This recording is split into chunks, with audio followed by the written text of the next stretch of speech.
Assalamualaikum warahmatullahi wabarakatuh. Waalaikumsalam warahmatullahi Alhamdulillah, wabarakatuh. wassalatu wassalamu ala asyrafil mursalin wa ala alihi washabihi ajmain. Jadi hari ini saya mendapatkan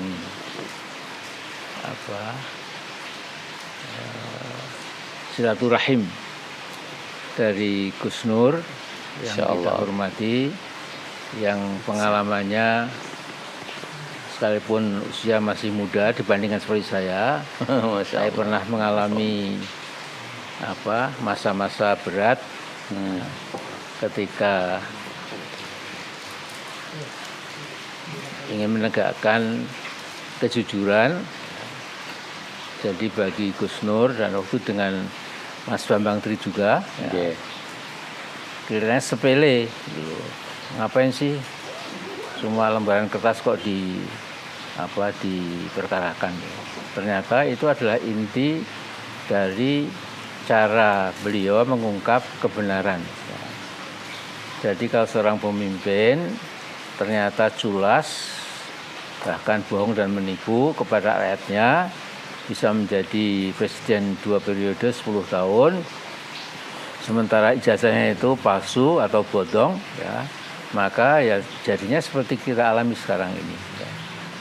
Jadi negara kita yang mestinya 10 tahun di bawah pimpinan Jokowi, andai kata Jokowi itu jujur, kemudian berkata apa adanya, lantas juga betul-betul cinta rakyat, bukan cinta konglomerat dan lain-lain, ya. Mungkin, bukan mungkin, bahkan bisa diharapkan hampir pastilah yang namanya ma'unah, barokah, rahmat dari Allah itu akan turun kepada bangsa ini, karena pemimpinnya itu memang ya bahasa teladan, tetapi memang betul-betul ikhlas gitu. Tapi karena culas, maka jadilah kita ini negeri yang terkenal, negeri yang sangat luas teritorinya, negeri yang sangat kaya raya, sumber daya alamnya, negeri yang mestinya bisa menegakkan pemerintahan yang adil, sehingga tidak ada gap atau jarak menganga antara si miskin dan si kaya. Nah, saya tidak usah lari ke statistik, ya, tapi yang jelas bahwa di puncak elit itu, ya, hanya ada beberapa puluh orang yang kaya raya, uangnya nggak ketulungan banyaknya gitu. Sementara Sutonoyo, Dadawaru, ya, Dul Gebuk, Dul Gembrek dan lain-lain, ya, anak orang-orang di akar rumput itu, rakyat kita itu, ya di Jawa, Sumatera, Kalimantan, saya Papua, Sulawesi dan lain-lain, itu memang mengalami keterbelakangan dan kemiskinan. Nah, jadi mumpung Gus Nur ada di rumah saya ini, ya sedikit saja Gus Nur memberikan enlightenment, ya. Jadi kira-kira apa yang sih yang salah, dan kira-kira apa yang perlu kita kerjakan, ya 1-2 langkah yang pokok menurut Gus Nur. Ngapunten Mbah. Assalamualaikum warahmatullahi wabarakatuh. Ya, kalau dikembalikan ke firman Allah, Pak Kiai Amin Rais, walau anna ahlal qura amanu wattaqau la fatahna alaihim barakatim minas sama'i wal ard walakin kadzabu fa akhadnahum bima kanu yaksibun. Dan di ayat-ayat yang lain banyak yang sejenis serupa. Jadi barang siapa bertakwa kepada Allah, terutama pemimpinnya, maka bumi dan langitnya ditumpahkan keberkahan. Berhubung pemimpinnya tidak bertakwa, rakyatnya juga gampang dibodoh-bodohi. Dicabut berkah itu, Mbah. Itu poin pertama, Mbah. Dicabut berkahnya, ya makanya seperti ini. Setiap menit, setiap hari, setiap masa yang ada hanya nambah masalah, kebohongan satu ditutup dengan kebohongan yang lain, aib satu ditutup dengan aib yang lain. Jadi menuju ke husnul khotimah itu sepertinya sudah tertutup Pak Kiai Amin, nggak ada. Iya, betul. Tuh. Yang kedua, gara-gara dicabut berkahnya, akibatnya yang paling kelihatan sekarang ya saling sandra itu. Sehingga satu sama lain tidak punya harga diri, tidak punya kehormatan, tidak punya kedaulatan hukum.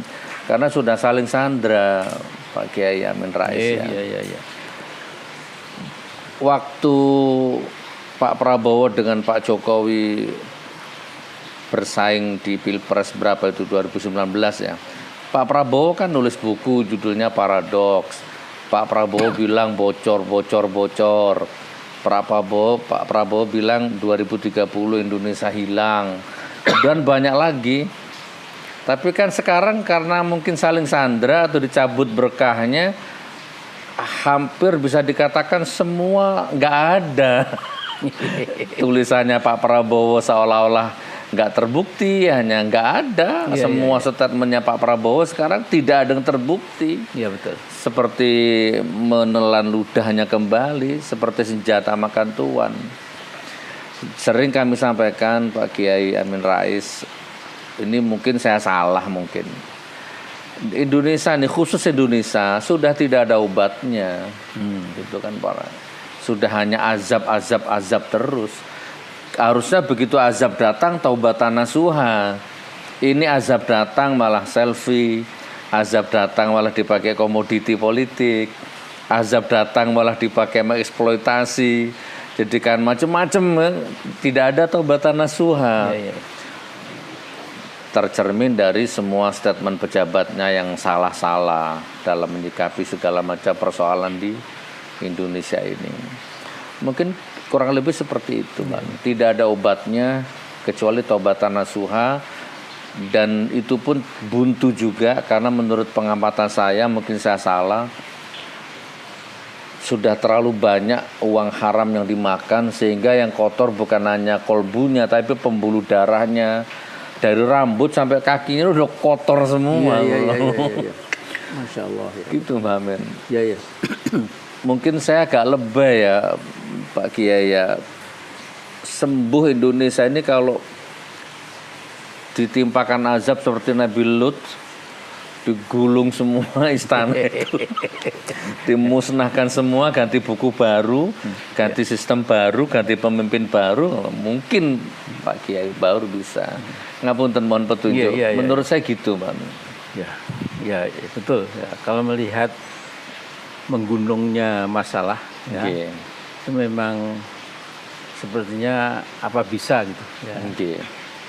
Jadi saya setuju ya. Cuma memang kita ini yang karena to some extent sampai batas tertentu itu dianggap bisa mempengaruhi opini ya.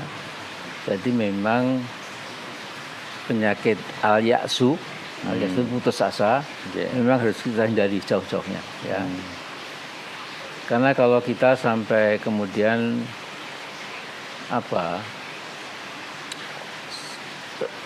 dilanda dengan pesimisme ya, itu lantas akar rumput kan bisa mengatakan bapak-bapak itu, kiai-kiai itu, dokter-dokter itu dan lain-lain saja sudah seperti angkat tangan ya. Jadi ini kita tinggal menunggu penggulungan atau penghancuran Indonesia itu. Karena itu saya ya masih tetap optimis. Ya. Jadi dalam surat Yusuf itu ya, kan ada firman Allah yang mengatakan wala ta'asu mirahillah innahu la ya'asmu rahillah ilal qaumul kafirun ya. Jadi hanya orang kafir yang putus asa gitu. Nah, memang kadang-kadang saya juga sudah menakut-nakuti ya. Indonesia ini negeri yang sangat rentan, ribuan pulau, 2.800 juta ya, 280 juta mungkin lebih sekarang ya. Kemudian bahasa lokal entah ada berapa ratus. Nah memang sangat rentan. Ya. Apalagi pemimpinnya itu maaf memang sontoloyo. Ya. Jadi hanya mikir diri sendiri, mikir keluarganya sendiri gitu. Dan saya kira di atas itu nggak percaya sama akhirat. Kalau orang percaya sama akhirat, percaya bahwa kita pasti akan mati, ya maut akan menjemput kita kapan di mana saja, itu insya Allah lebih hati-hati. Ya. Tapi ini kan luar biasa. Jadi mereka menyembah uang, menyembah kekuasaan, ya, menyembah keduniaan. Gitu. Nah ini sesungguhnya memang presiden, para menteri, gubernur dan lain-lain barangkali perlu dibongkar dulu ya, pemahamannya itu loh. Ya. Okay. Jadi kalau orang sekuler itu kan mumpung isih urip, ya katok-katokno olehmu seneng-seneng kan gitu. Ya. Okay. Bahkan saya pernah diberitahu teman saya ada seorang tokoh besar, namanya saya lupa ya. Dia mengatakan saya tuh kasihan melihat kiai-kiai desa-desa itu kalau sudah sepuh itu banyak ke masjid saja Kalau saya makin tua saya malah ke night club, dansa-dansi dan lain-lain. Ini memang luar biasa. Jadi jumplangnya itu pemahaman mengenai hakikat hidup ini. Ya. Okay. Kalau kita insya Allah orang Muslim, orang mukmin kan tahu bahwa ini adalah ladang kita untuk beramal soleh.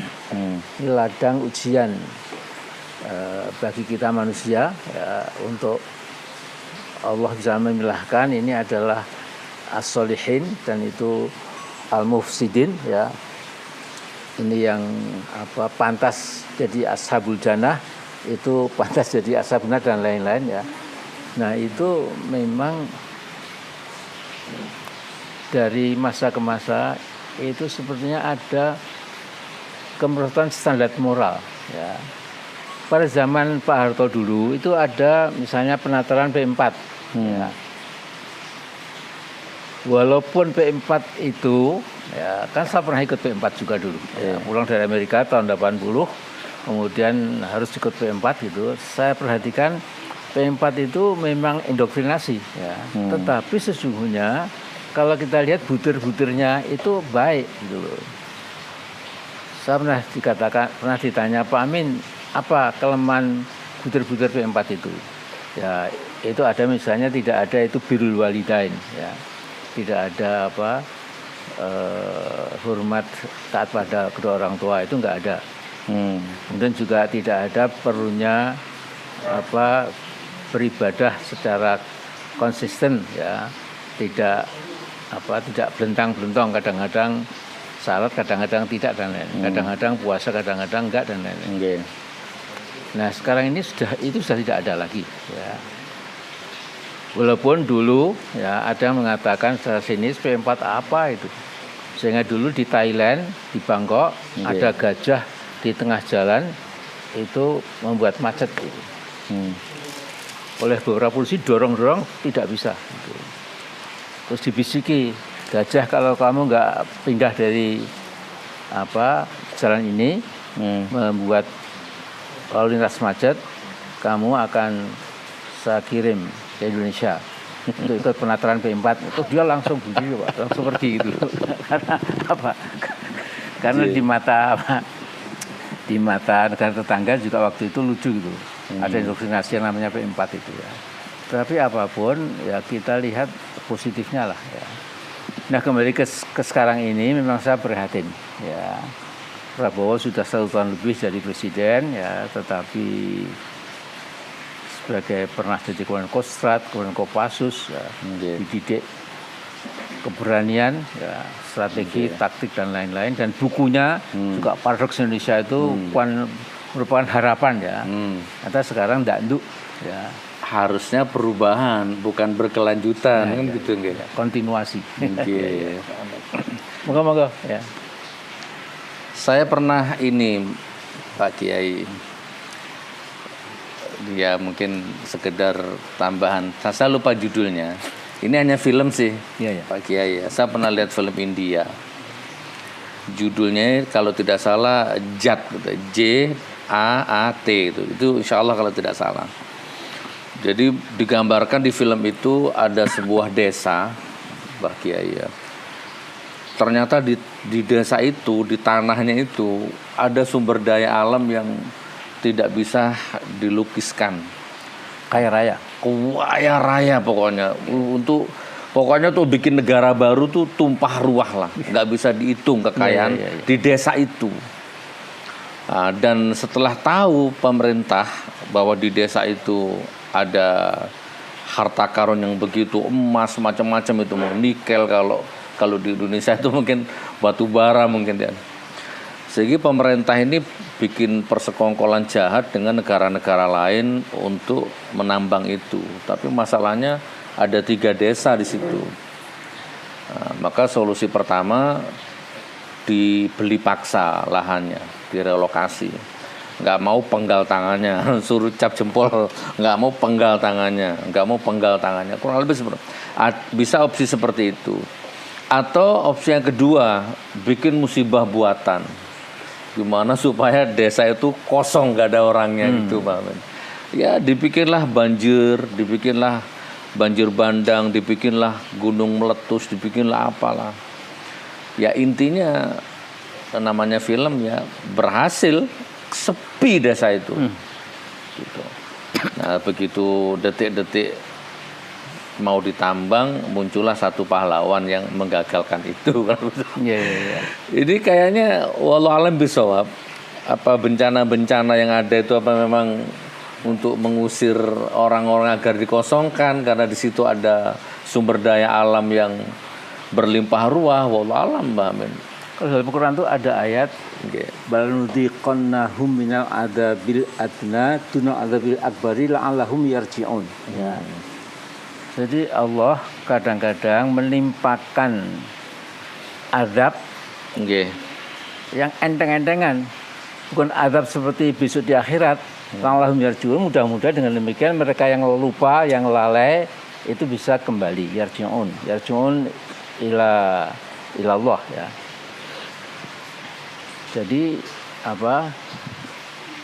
Indonesia ini memang ya itu paradoks ya. Negara kaya raya, rakyatnya miskin ya. Kemudian mental inlander, mental budak, mental kuli ya. Ya Allah, laras. Jadi tambang-tambang yang nikel, boksit, emas, perak, tembaga dan lain itu kan semua dikasihkan orang asing toh. Kita menjadi tamu di negeri sendiri itu loh. Kalau jadi tamu masih bagus Pak Kiai, jadi jongos di negeri sendiri. Jadi luar biasa. Kadang-kadang ya Allah gitu. Pak Kiai. Ya. Jadi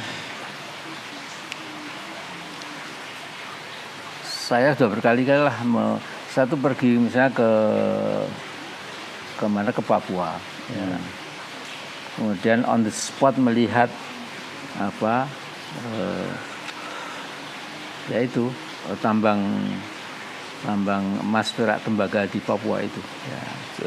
Bahkan kadang-kadang ada yang bilang Pak Amin itu bukan hanya, bahkan ada tambang saya lupa, yang untuk nuklir itu loh ya. Jadi ke sana saya pidato tahun baru, kemudian karena masih 1 hari lagi tinggal di Papua itu, manajer dari Freeport McMoran itu ketemu saya, apakah Pak Amin bisa meluangkan waktu untuk melihat pertambangan Freeport McMoran itu. Nah terus saya naik ke bukit-bukit itu sampai ke gunung itu ya. Dan memang itu jauh dari kota. Kemudian sepi sekali, kanan kiri itu hutan ya. Suara kera, suara burung, suara auman apalah gitu. Kemudian langsung kelihatan spot dari Freeport McMoran itu.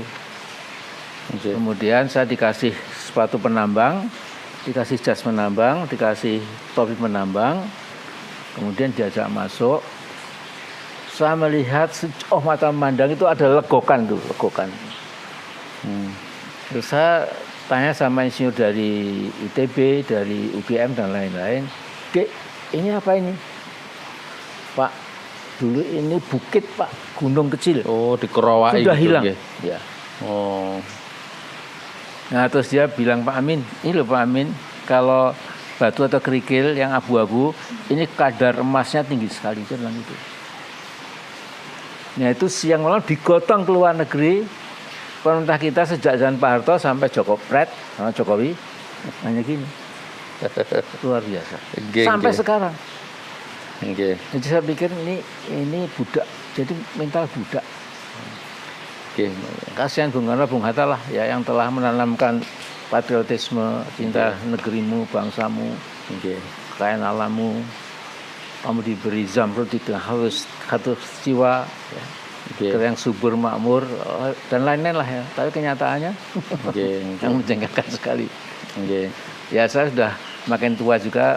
Mudah-mudahan sebelum saya menutup mata ya, masih ada perkembangan lebih bagus lah. Perubahan, ya. Amin. Oke, Pak Amin. Jadi kesimpulannya, solusinya tegakkan hukum dan taubatan nasuha, Pak Kiai. Tapi dua-duanya itu tidak nampak di karakter pejabat-pejabat kita. Itu aja, Pak. Penegakan hukum nggak nampak, semakin tidak jelas, taubatan nasuha apalagi. Jadi benar tuh profesor siapa itu Mbah Amin yang sanjang, di Indonesia ini Tuhan aja nggak ditakuti. Ya memang. Gitu ya. Nggih, Masya Allah. Ya juga Tuhan saya juga ditipu ya. Nggih, Tuhan aja ditipu. Tuhan aja dibohongi. Masya Allah. Jenengan tutup Pak Kiai. Monggo. Bismillahirrahmanirrahim.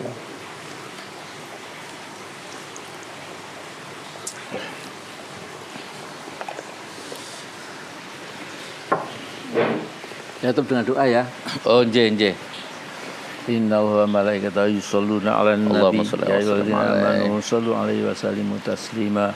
A'udzu billahi minasyaitonir rajim. Bismillahirrahmanirrahim. Allahumma shalli 'ala Muhammad wa 'ala ali Muhammad. Allahumma khiril muslimina wal muslimat wal mu'minina wal mu'minat al ahya'i minhum wal amwat innaka sami'un qaribun mujibud da'wat wa yaqdil hajat.